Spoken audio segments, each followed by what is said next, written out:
Good afternoon. Well, you catch me on a very warm Thursday afternoon.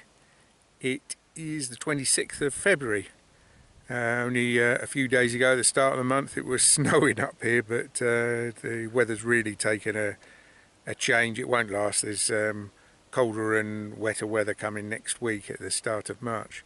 Anyway, so today's walk is going to take us to sort of like a ridge, a mountain ridge, which I've pointed out several times before on different videos, called Cerrajon. Maybe the small closure is the right kind of description. Anyway, I'm going to pan you around and show you where I am right now. We're not at the start of the walk, but this is quite a good viewpoint for where we're going. So I'll show you where we are. So we're at the halfway up the mountain pass that takes you up to the high mountain. So this is the upper end of the lower Monachil Valley. In front of us, although the sun might be a bit too strong, is the walk that I did at the start of the month when there was snow. Maybe you can see a horizontal ridge, and there's a pipeline from one of the generating stations, a horizontal line in the middle. I don't think I can see the screen well enough to focus you in, but as we come out of the sun, we're now looking up towards the high mountain. You can still see snow on some of the peaks there that are sheltered from the sun. And where we're off to today is this peak here, which is Cerrajon. Now that's at probably 4,700 foot, but obviously its prominence from when I'm parking is nowhere near that. So maybe it's an hour's walk to get up there. The road that we're coming up is normally quite good. In fact, it's on the route of the Vuelta sometimes when they come this way. But as you can see here, all the heavy rainfalls that we've had recently have led to many small-scale landslips. In fact, I've just passed a huge boulder that had obviously come down, and several areas that are like that. And in the main drag coming into the village, there was a part which had, well, it's sort of like been undercut, and it's been severely damaged. Not dangerous, but we can get past it. So from here we've still got to go higher up. We won't be going up as high as these people here who are hang gliding, or whatever the right word is. Not hang gliding, it's parapent. So that's what they're up to. It's very steep at this part here. So anyway, I'll catch you up again at the start of the walk. So I've now just left the car. We're up at a place called the Perch. We've actually been here very briefly before the end of last year. So the walk starts here. I think maybe in less than an hour I'll be at the ridge at the top of Cerrajon. I'll just pan you around here so you can see what there is around us. So heading off in this direction, which will be towards the west, is Granada and the top end of the lower Monachil Valley. Sweeping round, this is where the the Sanatorium is. You can't see it from here. We're heading up towards the ridge on the horizon there, which you can't very well see.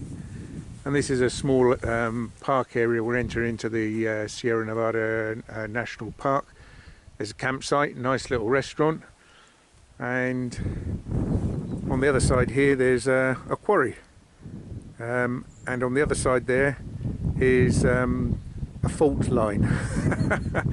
There was a landslide there about 3 or 4 years ago. Ron, I might have told you about this once or twice, because the route for the cycle to La Vuelta comes up here, and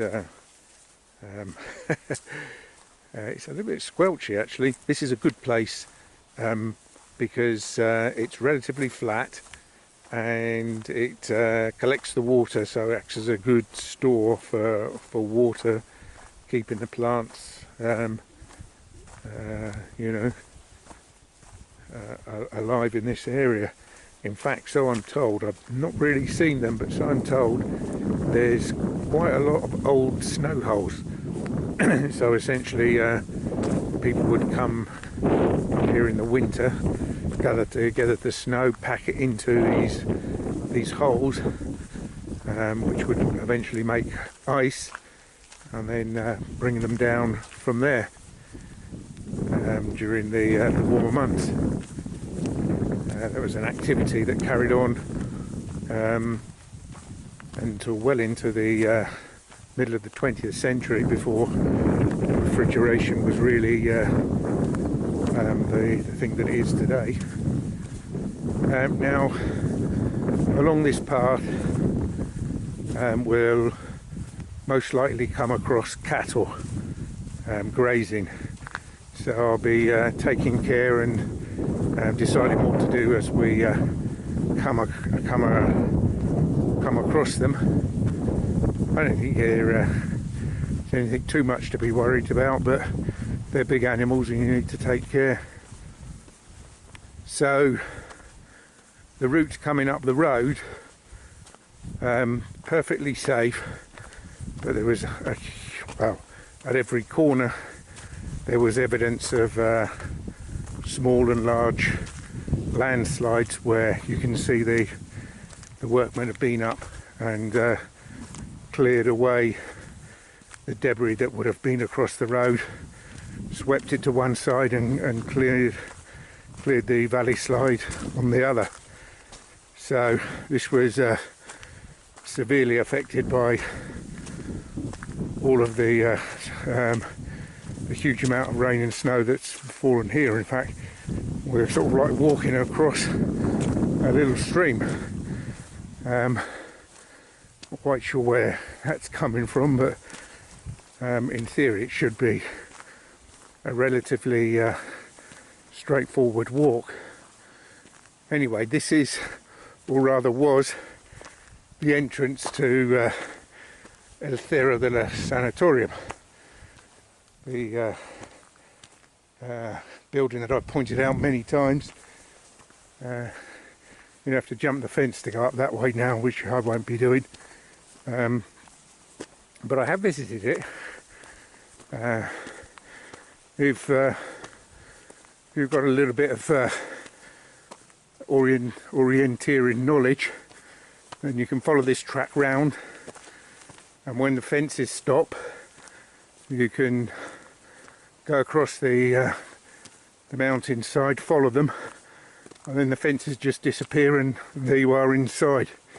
So it's not for the faint-hearted, but it can be done. At least that's how I went up there, and then discovered the road that we've just seen making its way down, and at that time it wasn't properly fenced off. So as I said, right at the end of February, in the lower part of the valley, a lot of the trees have come into blossom. No sign of that up in this particular part, but one assumes it won't be long. I wouldn't like to guess at the air temperature. It's quite a very little breeze, but whatever there is, you can feel the coolness on it.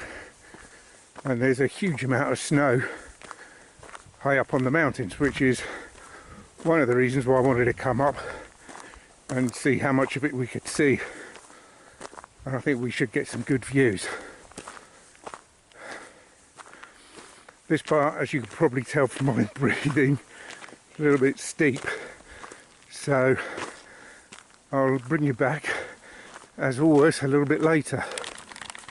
A nice mountain chalet here, very good condition, stone faced, if not a stone building itself. It looks too modern to be stone. Just have a quick look at these trees. I wouldn't like to say what they might be ready to bud. Almonds, you will see plenty It might even be cherries. So I've made it to the first stopping point and had to make my way through this troop of cattle grazing up here. I'm not surprised they're here because I think the lower parts of the perch. I'm actually sat down on the water hole. Let's just turn you around. There's not much water in here. I don't know what I thought this would be full. There's absolutely nothing there. Maybe these cracks don't allow it to hold on to any water. Anyway, so here is the first view of the high mountain. And what's interesting is to see snow at the height I am, but in the shadows here. If you have a look closely, you'll see it there. If I'd headed off in that direction, I could probably find somewhere and maybe even make a snowball. I don't know about that. Anyway, so the route is headed up here. You can see the mast, the radio mast there, or communications mast. I don't know quite what it does. And that's where I'm headed. So I have to go downhill a little bit, and then there's a rough and ready path that takes you across this landscape around the corner, and then you just have to go, well, scrambling. It's not steep, but there's no direct path. So anyway, I'm going to go cross country here, and hopefully I shouldn't come across any more cattle until the way back. We'll see how I get on then. I took a detour so as to not walk through them, and kept all but one left hand side that came up. There was one further down, and I felt that was a sensible thing, and they've got some young with them as well, so it's probably always best to take care when an animal with young.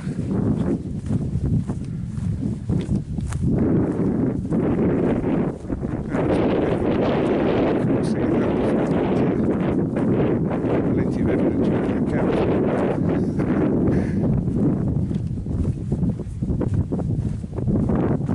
There's more of the same flock. Is it a flock of cattle? I'm not really sure. I'm sure it's got its proper name. Anyway, I'll be bringing you back as things start to change and we can see different things. So there is a circular path that you can take that takes you off down this track here, where we can see all the snow, and then skirts along most of the ridge. We're going to go the more or less direct route, which is the one I'm just starting on here. I spent quite a lot of time looking at the maps to work out what the best route would be with the time that I'd probably have available, and this one was the one that stood out best. But I think it's about 2 years since I've been there, so I've not been back to this particular part since. And I think when I went that first time, well, only time, it would have been April, May. So there should be far more snow to see on the high mountain than I saw all that time. So there isn't much to show you here really. I'll just sweep round. Oh, in fact, you'll get a view of the sanatorium on the hillside there. Ooh. And in the background the people doing hang gliding. In fact, the route that I took to get up there, you can actually make out most of it from here. You sort of come down the track here, and as that field finishes, you sort of like skirt along the side of it on the valley, and then eventually you lead your way up to the building. So I'm assuming it's, well, I'm not assuming, I know it's in private hands. I don't know what use they're making of it. Certainly not a sanatorium for people with tuberculosis.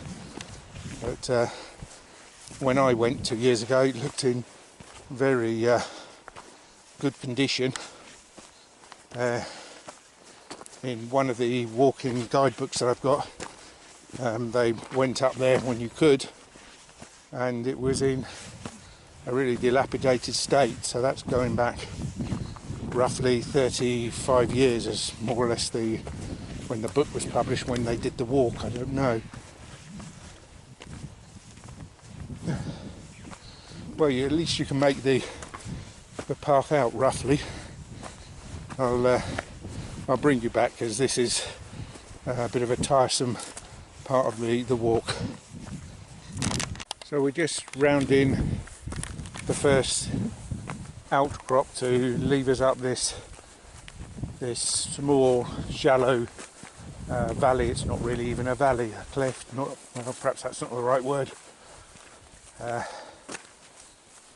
And then in a short distance, probably once we got past this stretch of boulders that are directly opposite, we'll cross over. But we might be doing that earlier, I think, because there's some of our four-legged friends on the horizon. One adult, two adults. I think the other one is somewhat younger. So well, there's three in fact now, but I can see maybe four. There's three, there might be another one.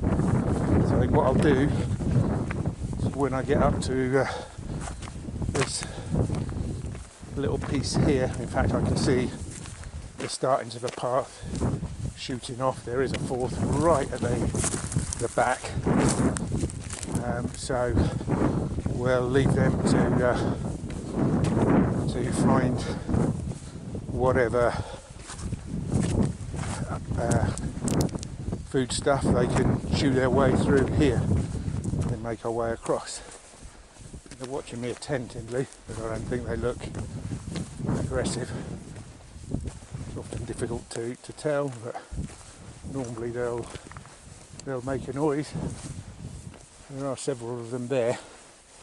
I wonder if I'll find them on the way back. Well, we'll see about that. Another big one up there. But I'm heading up here.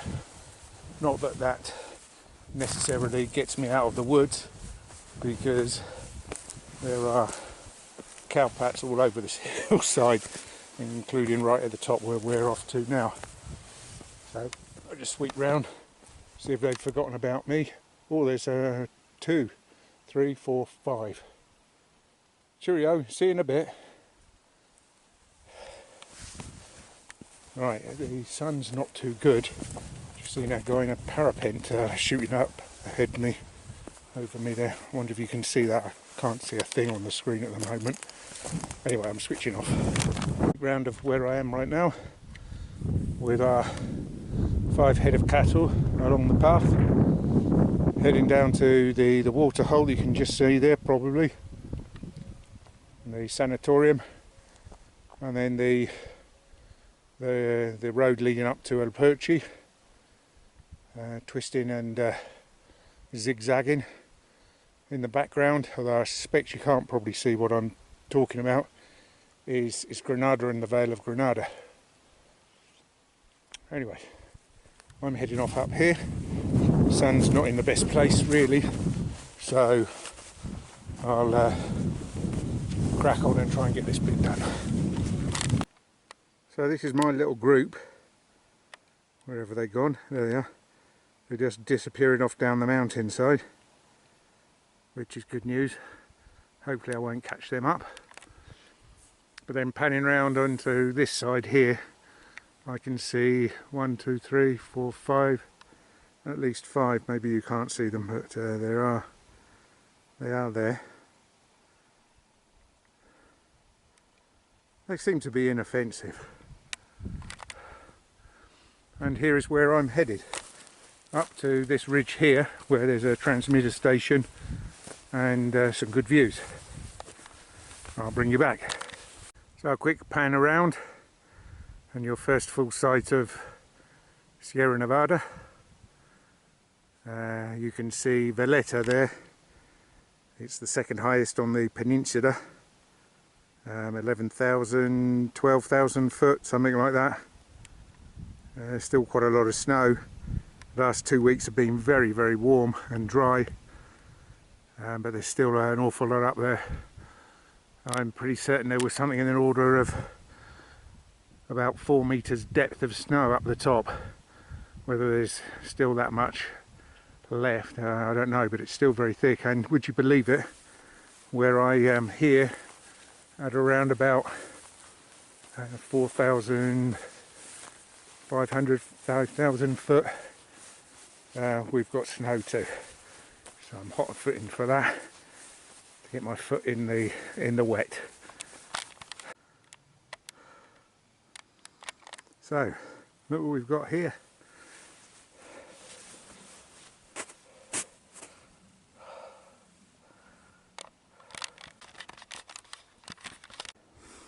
So we're on the ridge now, looking down the lower Monachil Valley, and we're high above what is known as the Los Cauros Canyon.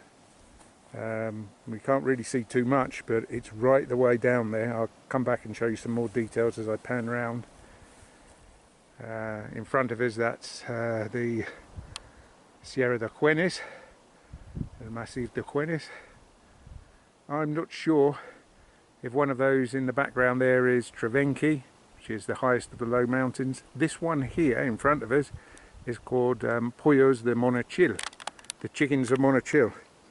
And in the background we've got El Pico de Caballo, which I can see from my office at home. And then swinging round we can see the rest of the high mountains. And then our view's somewhat blocked by the ridge as we look up towards Valletta. So you might have spotted it, but as I swing back round, you can see this track. Now I was on this track earlier in the route. Obviously I diverged from that. This takes you all the way down to the river. In fact, you can just right at the bottom, I wonder if I can get you to see it.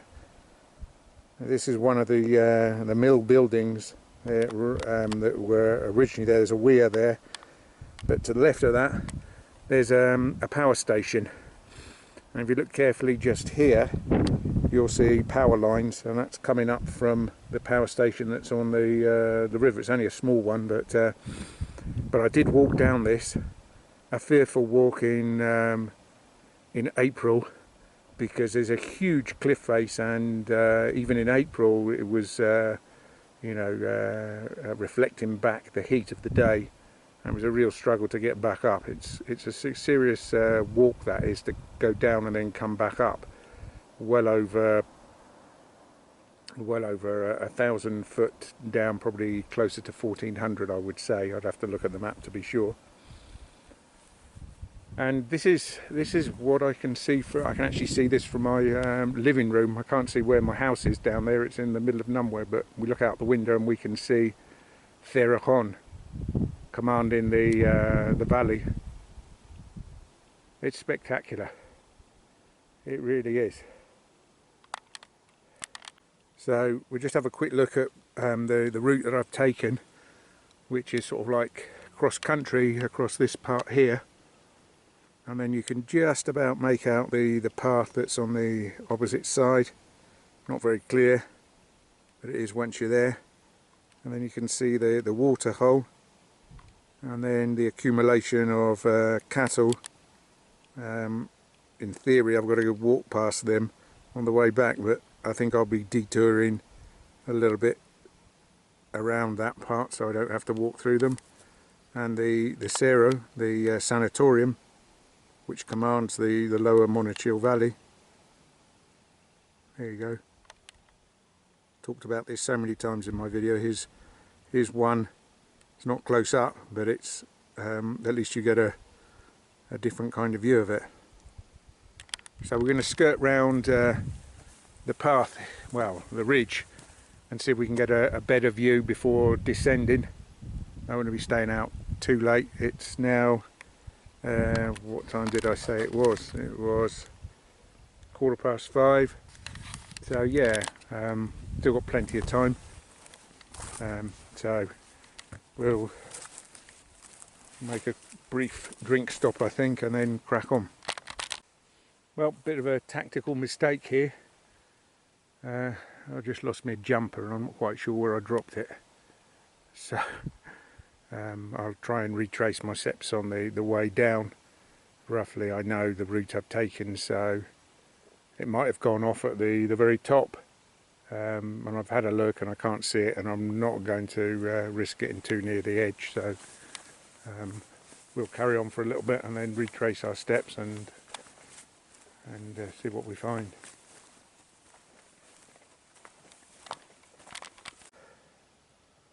So even though they're halfway up the hillside, you've got more cattle grazing. Incredible. Well, so it seems, but now further up the valley here, you can make out some buildings, and just below them, in the course of the river, you can see the track there. There's another generating station, which I've walked down through, and in fact there is a path that comes all the way along the valley, but it would be quite a long walk to do, and I don't think I want to do that one on my own. So one day I'm sure I will, but accompanied. We've got the high mountains in front of us. There are the Caballo, stretching all the way along to Valletta, and just above this little rocky outcrop you can see the ski village Praduyana. Maybe we can see the ski lifts heading up the mountain, and can't really see them very well on this small screen in the light. But there's a lot of skiing. Maybe if we focus in up here you'll see some lines, and that's one of the ski routes. Whether that's open right now I don't know, because there was a lot of damage with freezing rain. It just toppled some of the towers.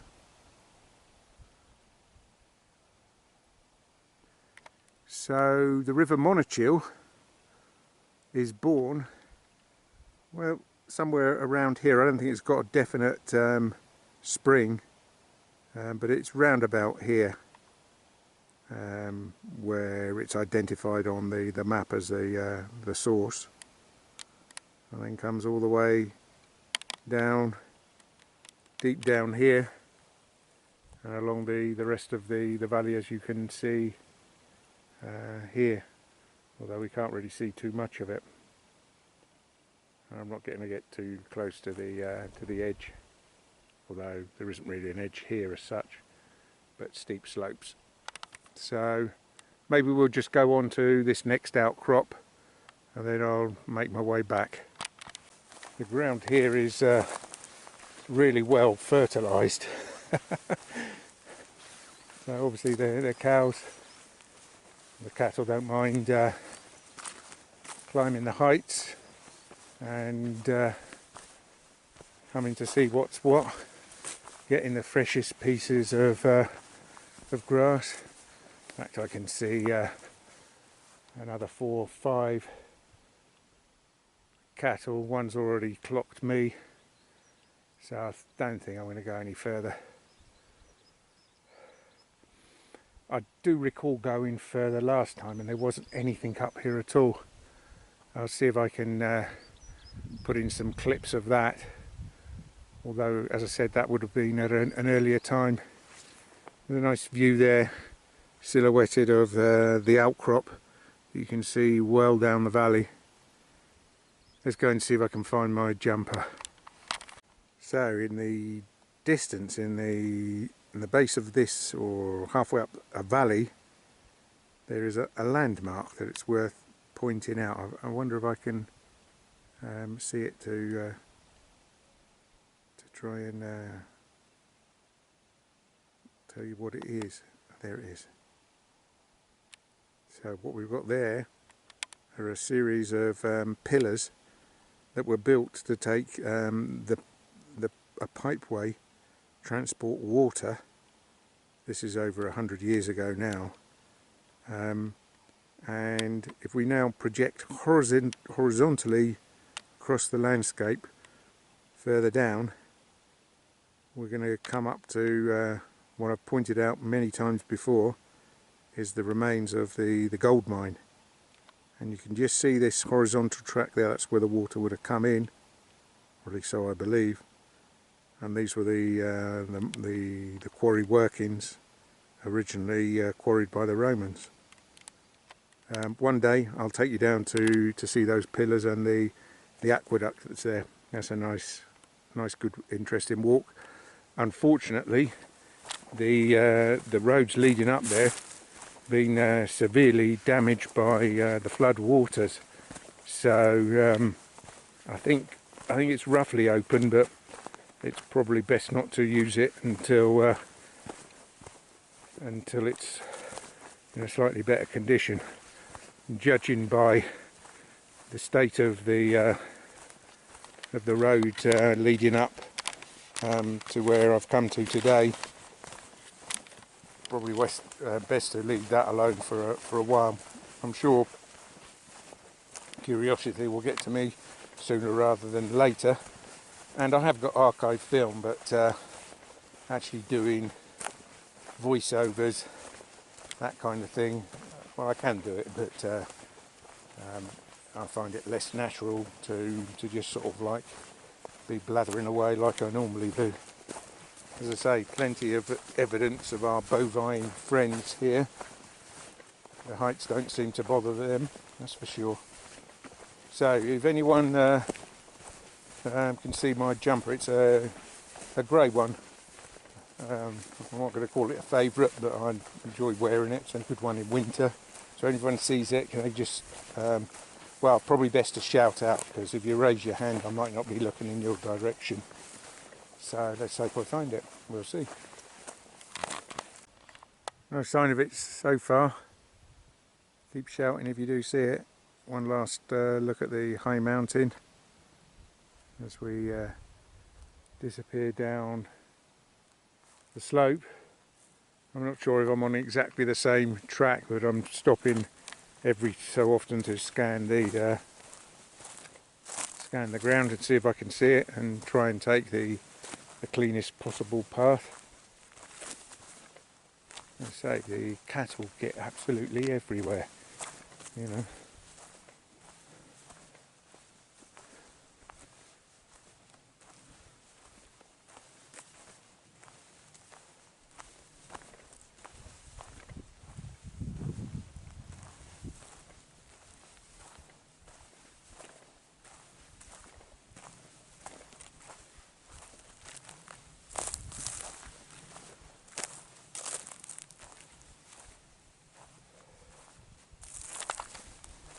Well, we're down off the slope back onto the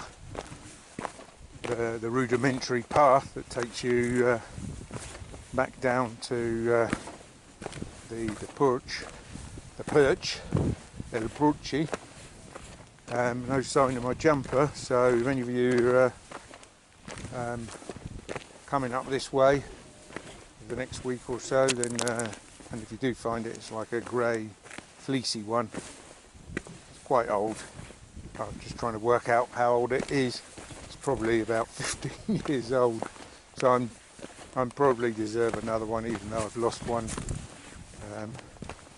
But they're like old friends, aren't they? Oh dear. Still, I've got my jacket, so I'm well prepared. And I was just a bit foolish in slinging it across my bag instead of carefully folding it or tying it around my waist or something. Anyway, you live and learn. I haven't done something like that in a long time, so I won't do it again. So I've been looking down onto the grazing area, and the cattle seem to have gathered together. They're not as spread out as they were, so I'm going to probably take a diversion to keep out of their way, because they're spread right across the track, as you'll see very shortly. I don't know how many head there are there, but there's probably at least 50, or maybe about 50, something like that.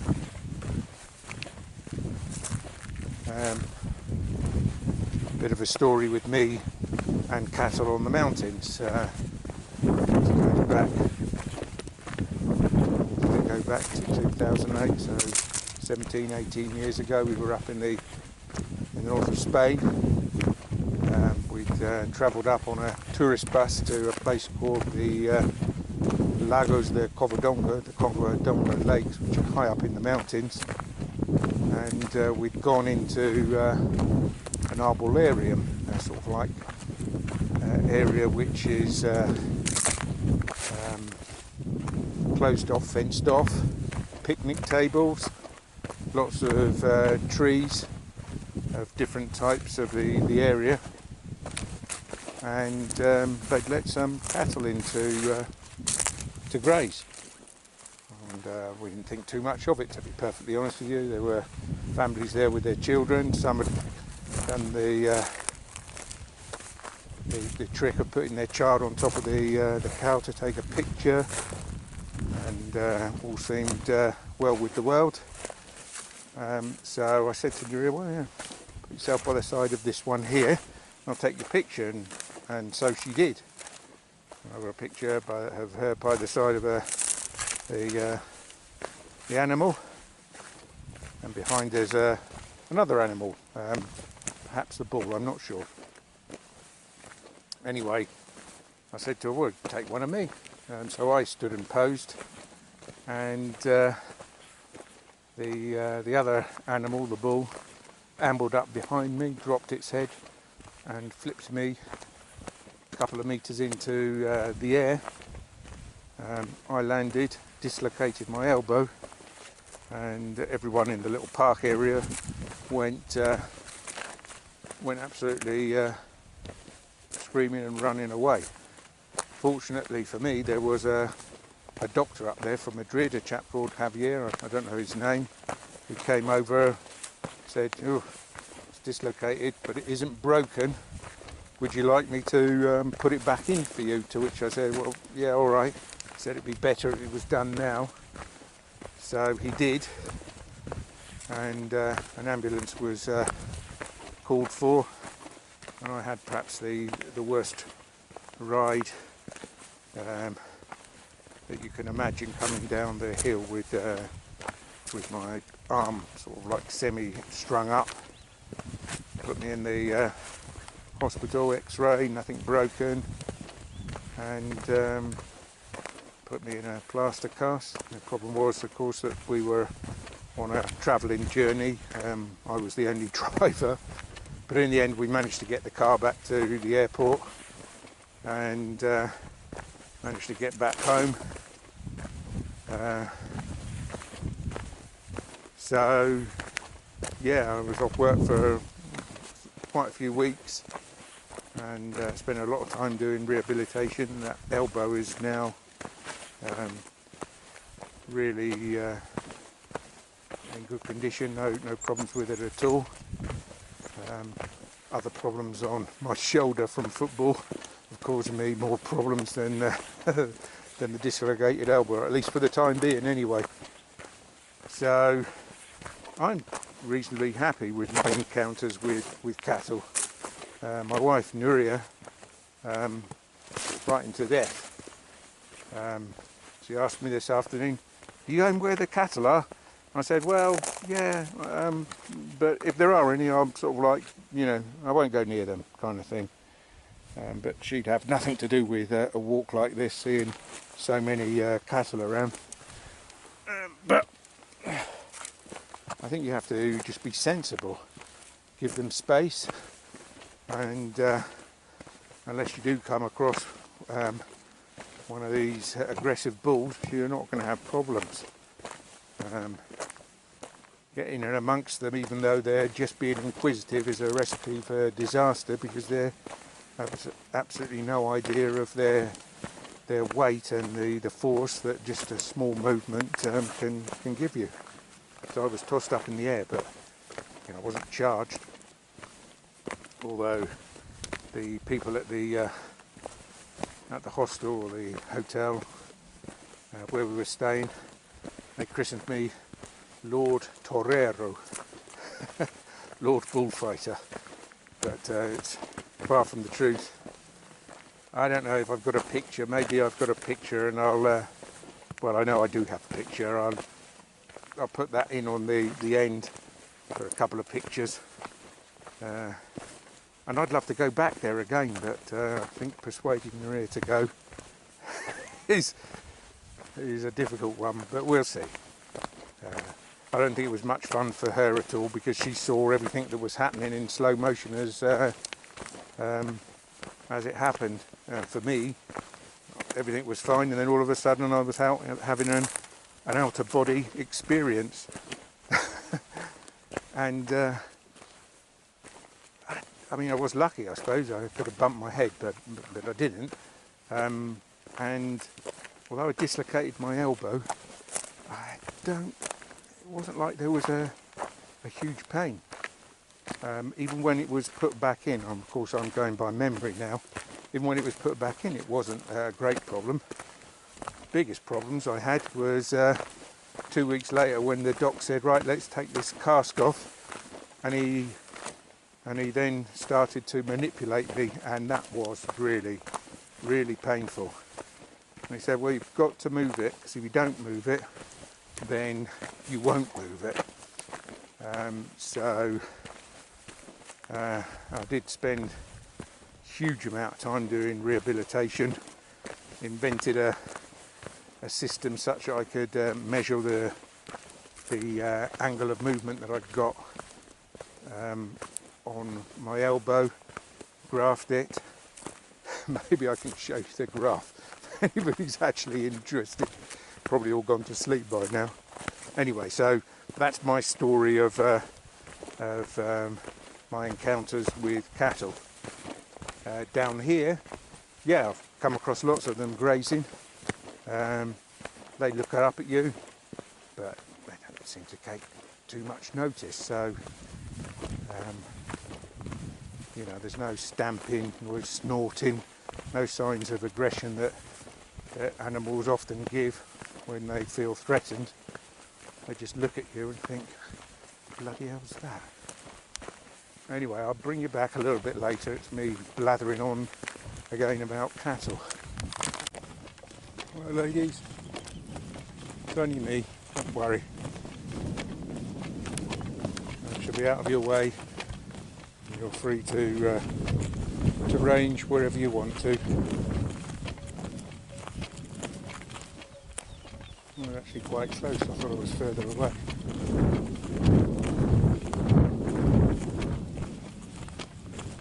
So they're all fairly tranquil. Half of them are resting. The rest are grazing away on whatever they can find to graze. I hope it's good for them. It's not rich pickings. These aren't the most abundant of areas for somebody to be grazing, but it is what it is for them.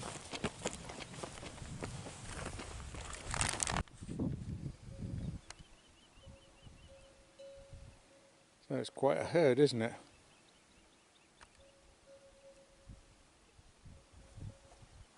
Yeah, they've spotted me all right, but I mean, what are they thinking? This one's thinking, well, if you charge, I will, but you go first. The other one's saying, oh, I can't be bothered.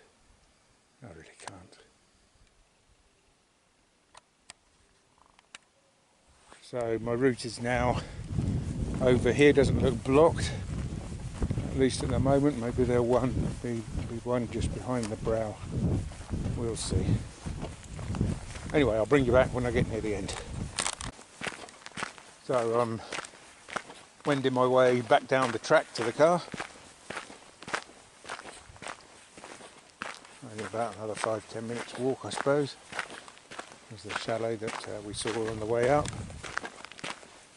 Sun's just starting to dip now, and you can feel the cold air coming in. I'll probably be in the shadow in a little bit, so I'll notice it more then. My poor old jumper. Anyway, enough about that. So on this outcrop that's at the base of the valley, can't quite see it, but I will show you, is where they have it looks like it's some kind of centre for the people doing the what is it called, the parapent, the flying around with a little bit of cloth holding you up, whatever that's called. And it all seems that, I mean, it's a really good place to do it because the hills are very, very steep, so you get strong thermals. But the power station that I showed you earlier, its transmission cables come right across it, so it doesn't seem to make too much sense as far as safety is concerned. But I don't know, maybe it's one only for those who are fully experienced in doing it. I don't know.